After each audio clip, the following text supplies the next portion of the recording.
ilmu agama akan mengawasi kita. Sebelum makan, sebelum minum, sebelum berteman, sebelum mencari pendapatan, maka ilmu agama akan berbicara dengan kita. Ini boleh atau ini tidak boleh.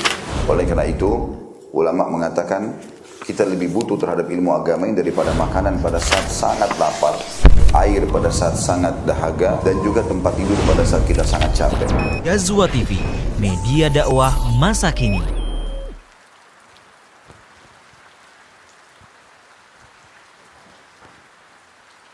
Assalamualaikum warahmatullahi wabarakatuh. Alhamdulillah, kita selalu memuji Sang Pencipta Allah atas segala nikmat yang dilimpahkan kepada kita.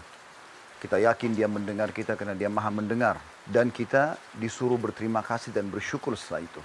Dan kalimat syukur terkumpul di satu kalimat yang semua orang bisa ucapkan, yaitu Alhamdulillah. Jadilah orang yang selalu bersyukur. Selanjutnya kita panjatkan salam hormat kita, salawat dan taslim kepada Nabi besar Muhammad sallallahu alaihi wasallam, manusia yang telah Allah perintahkan untuk mengucapkan salam hormat kepadanya. Dan tentu saja kita berharap mengejar apa yang sudah Allah janjikan. Kalau satu kali mengucapkan salam hormat, maka akan diberikan 10 kali tambahan rahmat. Dan rahmat Allah luas sekali. Saudaraku seiman, salah satu tanda-tanda kebesaran Allah yang seharusnya kita renungi dan juga kita jadikan sebagai bahan untuk lebih mendekatkan diri kepada Allah, yaitu turunnya hujan dari langit. Ada banyak hal-hal yang harus kita fahami sebagai seorang muslim. Pada saat hujan turun, seperti Anda saksikan di belakang saya, Masya Allah, hujan turun dengan sangat deras. Tidak akan pernah ada yang bisa memungkiri, walaupun orang itu ateis yang punya argumentasi yang dia anggap sangat kuat. Tidak mungkin keran air di kamar mandi jalan tanpa ada yang menyalakannya, tanpa ada yang menyiapkan saluran pipanya, tanpa ada yang mengisi air di tandonnya atau tempat penyimpanan air. Begitu juga dengan air hujan yang begitu luar biasa bisa membasahi seluruh muka bumi ini. Saudaraku seiman, sebagai seorang muslim Anda harus merenungi beberapa hal pada saat hujan turun. Yang pertama, Anda harus mengetahui bahwasanya hujan ini tanda-tanda kebesaran Sang Pencipta Allah. Allah menyebutkan dalam Al-Quran, surah Al-Waqi'ah, surah nomor 56, ayat 68 sampai 69. A'udzu billahi minasyaitonir rajim. Afara'aitumul ma'a alladhi tashrabun? A antum anzaltumuhu minal muzni am nahnul munzilun? Tidakkah kalian melihat tentang air yang kalian minum? Kamukah yang telah menurunkannya dari langit atau kamikah yang menurunkannya? Allah menyuruh kita merenungi ayat ini supaya kita faham bahwasanya Allah menyatakan dirinya satu-satunya yang menurunkan hujan dari langit. Di dalam firman yang lain juga Allah mengingatkan dalam surah An-Naba, surah nomor 78 ayat 14. A'udzu billahi minasyaitonir rajim. Wa anzalna minal mu'sirati ma'an thajjaja. Dan kami turunkan dari awan air yang banyak melimpah.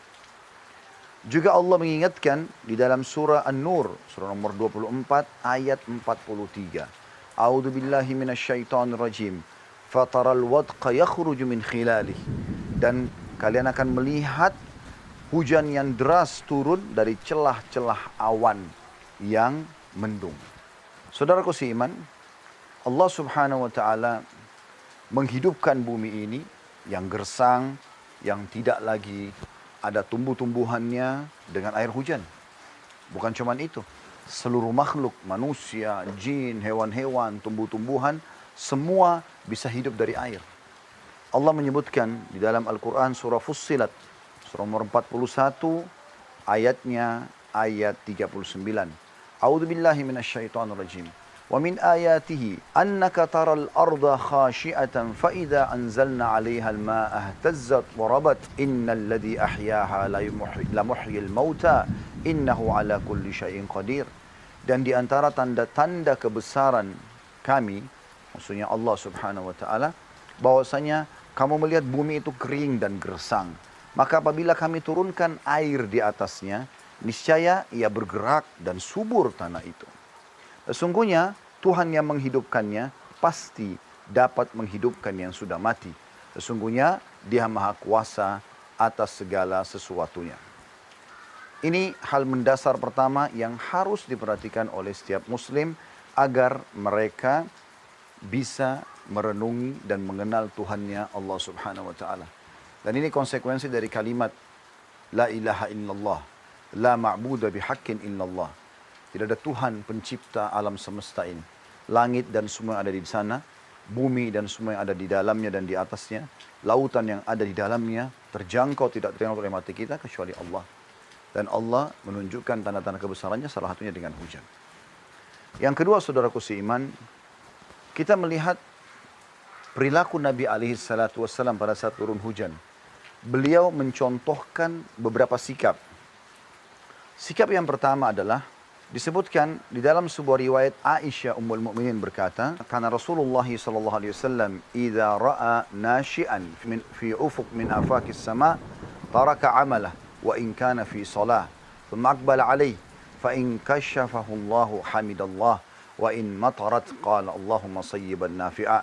Rasulullah SAW apabila melihat awan yang berkumpul sempurna, sudah mendung, gelap di salah satu dari bagian langit, maka beliau meninggalkan semua aktivitasnya. Bahkan kalau lagi sholat pun, beliau meninggalkan sholat itu, kemudian beliau kembali melakukannya lagi ketika hujan telah selesai. Ketika awan telah hilang, beliau memuji Allah. Namun jika hujan turun, beliau mengucapkan Allahumma sayyiban nafi'a. Yang artinya, ya Allah jadikanlah hujan ini sebagai hujan yang bermanfaat.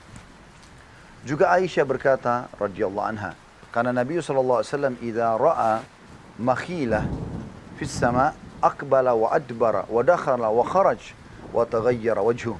Fa idza amtarat as-sama' surriya anhu fa'arrafathu Aisyah dhalik. فقال النبي صلى الله عليه وسلم ما أدري لعله كما قال قوم فلما رأوه عارضا مستقبلا أوديتهم. Nabi SAW pada saat melihat mendung di langit dan sudah gelap, maka beliau beranjak ke depan, ke belakang. Beliau beralih masuk dan keluar rumah. Artinya sangat gelisah. Dan berubahlah raut wajah beliau. Apabila hujan turun, beliau SAW mulai menenangkan hatinya. Aisyah pun sudah memaklumi jika beliau melakukan hal seperti itu. Lalu Nabi SAW mengatakan, aku tidak mengetahui apa ini. Seakan-akan inilah yang terjadi pada kaum Ad. Sebagaimana Allah berfirman yang artinya, maka tak kala mereka melihat azab itu berupa awan yang menuju ke lembah-lembah mereka. Dalam surah Al-Ahqaf, surah nomor 46 ayat 24. Ibnu Hajar berkata, rahimahullah. Hadits ini menunjukkan bahwa seharusnya seseorang menjadi kusut fikirannya. Merasa khawatir jika mengingat-ingat apa yang terjadi pada umat di masa silam. Dan ini merupakan peringatan agar ia selalu merasa takut akan azab sebagaimana ditimpakan kepada mereka, yaitu umat-umat sebelumnya. Kalau kita simpulkan dari poin ini, saudaraku seiman, adalah bagaimana seseorang muslim merasa khawatir kalau memang ada awan yang gelap, mendung, jangan sampai itu adalah azab Allah. Tetapi kalau Allah Subhanahu wa taala turunkan hujan seperti yang kita rasakan sekarang, misalnya musim hujan, turun hujan, maka berarti itu adalah rahmat dari Allah. Tapi kalau selain rahmat atau azab akan turun dari awan, itu bisa hujan, batu, bisa siksaan, sambaran petir dan selanjutnya. Yang ketiga teman-teman sekalian, kita mensyukuri nikmat hujan apabila hujan itu turun. Sebagaimana Nabi SAW dikatakan dalam hadis tadi yang sudah kita sebutkan, beliau kalau turun hujan, beliau mengucapkan doa yang sangat mulia, Allahumma sayyiban nafi'a. Ya Allah, jadikanlah hujan ini bermanfaat buat kami. Juga dalam riwayat yang lain, Aisyah mengatakan, Inna Nabiya SAW kana idza ra'al matar qala Allahumma sayyiban nafi'a. Bahwasanya Nabi SAW setiap kali melihat hujan, maka beliau selalu mengatakan, Allahumma ya Allah sayyiban, mudah-mudahan hujan ini, air yang tertumpah ini, nafi'a, bermanfaat buat kami. Ibnu Battal menyebutkan untuk mengatakan hadits ini berisi anjuran untuk berdoa ketika hujan turun, agar kebaikan dan keberkahan semakin bertambah. Begitu juga semakin banyak manfaatnya. Dan Al-Khattabi berkata, sesungguhnya pada air yang mengalir itu ada tanda-tanda karunia Allah. Selanjutnya teman-teman sekalian, yang keempat adalah turunnya hujan kesempatan yang sangat luar biasa untuk berdoa. Karena pada saat itu doa mustajab. Disebutkan dalam sebuah riwayat bahwasanya Nabi SAW bersabda, "Utlubu istijabat ad-du'a inda thalath, inda iltiqa'il juyush, wa iqamatis salah, wa nuzulul gaith." Carilah doa yang mustajab itu di 3 keadaan. Diterima doamu. Yaitu yang pertama bertemunya antara 2 pasukan. Antara pasukan muslimin sama pasukan kafir. Yang kedua menjelang sholat didirikan. Atau antara azan dan iqamah. Dan yang ketiga adalah pada saat hujan sedang turun. Juga disebutkan dalam riwayat lain bahwasanya Nabi SAW bersabda, "Thintani ma turaddani du'a 'inda nidai wa tahta al-matar." Disebutkan dalam sebuah hadis ini, terjemahannya doa itu tidak akan ditolak. Yaitu ketika azan dikumandangkan antara azan dan iqamah dan ketika hujan turun. Selanjutnya teman-teman sekalian, yang kelima. Ketika terjadi hujan lebat dan dikhawatirkan hujan itu bisa berbahaya, bisa menyebabkan banjir karena sudah terlihat derasnya luar biasa, sudah mulai sungai dan lautan menguap, dan sudah terlihat ada beberapa tempat-tempat yang sudah tenggelam dengan air hujan, maka berarti kita dianjurkan berdoa.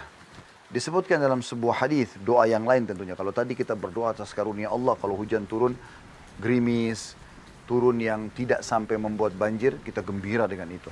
Tetapi kalau hujan itu sudah sampai bisa membahayakan, kalau terlihat karena derasnya dan banyaknya turun, maka kita dianjurkan berdoa sebagaimana para sahabat pernah melihat langit yang sangat gelap, hujan yang sangat deras turun dan mereka khawatir jangan sampai ini bisa membahayakan buat mereka. Maka mereka mengatakan, "Ya Rasulullah, berdoalah." Maka beliau mengatakan, "Allahumma hawalaina wala alaina, Allahumma alal akami wal jibali wal dharabi wa butunul audiyati wa manabi'is syajar." Ya Allah, turunkanlah hujan di sekitar kami, bukan untuk merusak kami. Ya Allah, turunkanlah hujan ke daratan tinggi, gunung-gunung, bukit-bukit, perut lembah, dan tempat tumbuhnya pepohonan. Ibnu Qayyim berkata rahimahullah, ketika hujan semakin lebat, para sahabat meminta pada Nabi SAW supaya berdoa agar hujan kembali atau langit kembali cerah.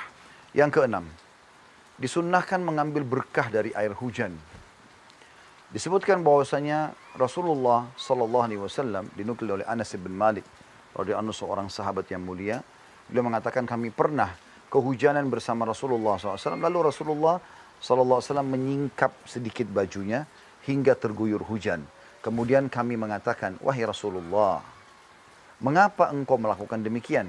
Maka beliau SAW bersabda, li'annahu hadithu ahdi bi rabbihi ta'ala. Karena hujan ini baru saja Allah ciptakan atau baru saja diturunkan oleh Tuhannya.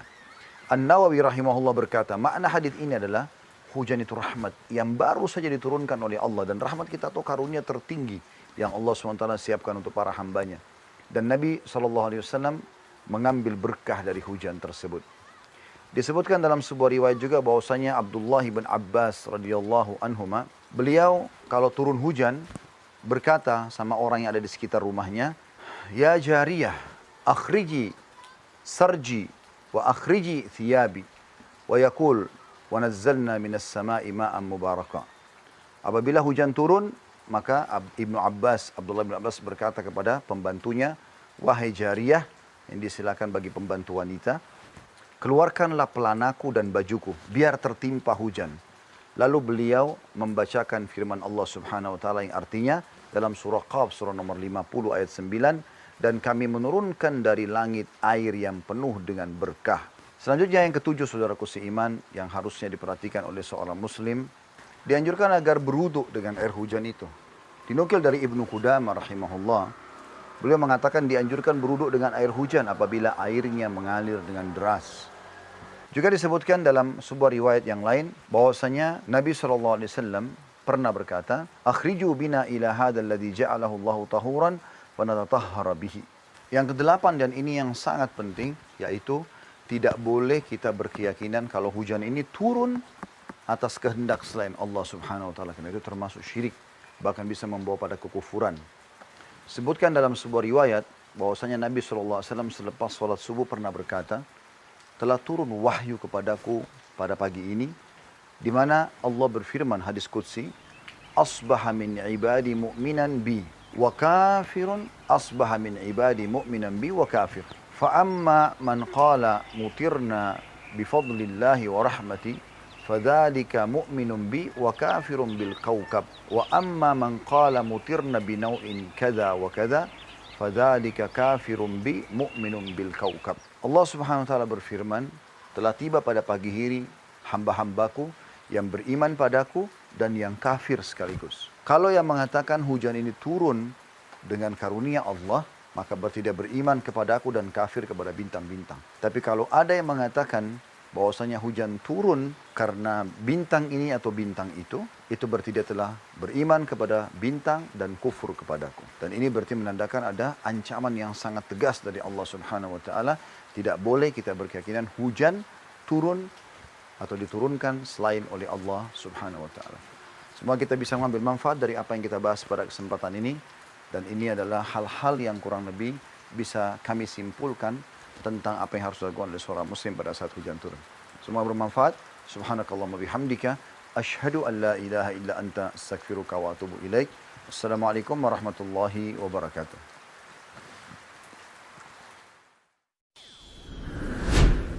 Cara mengatur iklan yang tampil di YouTube atau di platform Google. Jika menemukan iklan yang tidak sesuai dengan yang diinginkan, klik tanda berikut pada kolom identitas iklan. Kemudian, klik setelan iklan. Akan tampil halaman personalisasi iklan. Atau bisa langsung akses halaman ini dengan masuk ke dalam website @setting.google.com. Pilih jenis iklan yang tidak sesuai dengan keinginan. Kemudian, klik nonaktifkan. Lakukan hal yang sama pada jenis iklan lainnya yang tidak sesuai dengan yang diinginkan. Insya Allah, ini sebagai ikhtiar kita dalam menonaktifkan iklan-iklan dari Google yang tidak sesuai dengan yang diinginkan atau yang memang tidak layak dilihat. Barakallahu fikum.